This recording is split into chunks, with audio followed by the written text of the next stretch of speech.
دوستو حضرت امام زین العابدین جب یزید کے دربار میں پہنچے تو یزید نے سب سے پہلے ان سے دکھ کا اظہار کیا کہ میں بالکل ایسا نہیں چاہتا تھا جیسا آپ کے ساتھ ہوا، لیکن اگر آپ کی کچھ شرائط ہیں تو میں انہیں پورا کرنے کے لیے تیار ہوں۔ تو حضرت امام زین العابدین نے فرمایا کہ میری 4 شرائط ہیں۔ سب سے پہلی میری شرط یہ ہے کہ مجھے میرے بابا حضرت امام حسین کا سر مبارک دے دیا جائے تاکہ میں ان کی تدفین کر سکوں، اور دوسری میری شرط تمہارے سے یہ ہے کہ آج جامع مسجد میں مجھے خطبہ دینے کی اجازت دی جائے، اور تیسری میری شرط تمہارے سے یہ ہے کہ مجھے اور میری تمام بہنوں کو بحفاظت مدینے میں پہنچایا جائے، اور چوتھی میری شرط یہ ہے کہ جو بھی میرے بابا جو بھی کربلا کے شہداء میں ملوث ہیں ان تمام قاتلان حسین کو میرے حوالے کیا جائے تاکہ میں ان تمام سے خود بدلہ لے سکوں۔ تو یزید نے کہا جو بھی لوگ اس کے سامنے بیٹھے تھے کہ مجھے بتایا جائے کہ امام حسین کو کس نے شہید کیا ہے۔ تو فلاں نے کہا کہ فلاں نے کیا ہے، فلاں نے کہا کہ حولی بن یزید نے کیا ہے۔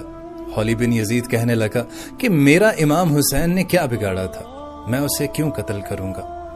پھر کسی نے کہا کہ شمر نے قتل کیا ہے، تو شمر بھی وہی کہنے لگا کہ میرا امام حسین نے کیا بگاڑا تھا جو میں انہیں شہید کروں گا۔ یہ قتل اس نے کیا ہے جس کی حکومت تھی، جس کو کرسی کی ضرورت تھی، جس کی حکومت کے لیے ان کا شہید ہونا لازمی تھا۔ یہ سن کر یزید امام زین العابدین سے مخاطب ہو کر کہنے لگا کہ ہم آپ کے بابا کا قتل کا تو پتہ نہیں لگا سکتے، بہرحال آپ کو آج جمعے کے دن خطبہ دینے کی اجازت ضرور دے سکتے ہیں۔ اور پھر امام زین العابدین خطبہ دینے کے لیے مسجد میں تشریف لائے، اور دوستو خطابت تو ان کے در کی کنیز تھی، خطابت تو ان کے در کی لونڈی تھی۔ امام زین العابدین نے جب اہل بیت کے فضائل بیان کرنا شروع کیے تو سارا مجمع رونے لگا۔ ایک مرتبہ پھر سب کو وہ کربلا کا دردناک منظر یاد آنے لگا کہ کس طرح یزید نے امام حسین کے گھر والوں پر ایک ایک شخص کو جس طرح سے شہید کیا گیا، ان تمام کو یاد کر کے تمام مجمع رونے لگا۔ اور دوستو امام زین العابدین نے وہ تمام احادیث بیان فرمائی جو شان اہل بیت میں ہمارے نبی پاک صلی اللہ علیہ وسلم نے ارشادات فرمائے تھے۔ یزید بیٹھا دیکھ رہا تھا اور یہ سمجھ رہا تھا کہ وہاں پر موجود جو بھی مجمع ہے وہ حضرت امام زین العابدین کی حمایت کر رہا ہے۔ تو اس نے اپنے ایک بندے کو اشارہ کر کے کہا کہ جلدی کرو، اذان شروع کرو، جلدی کرو، اب اذان شروع کرو۔ حضرت امام زین العابدین خطبہ فرما ہی رہے تھے کہ وہ شخص کھڑا ہوا اور اذان دینا شروع ہوا، اور امام زین العابدین نے خطبہ دینا بند فرمایا۔ اور دوستو قربان جاؤں حضرت امام زین العابدین پر، مؤذن نے جب کہا کہ اللہ اکبر اللہ اکبر تو حضرت امام زین العابدین فرمانے لگے کہ ہاں ہاں اللہ بہت بڑا ہے،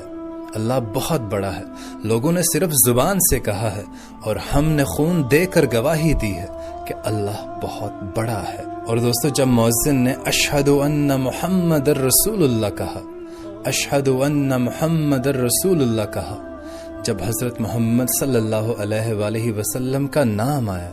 جب آل نبی کا نام آیا، تو حضرت امام زین العابدین رو پڑے اور رو کر فرمانے لگے کہ یزید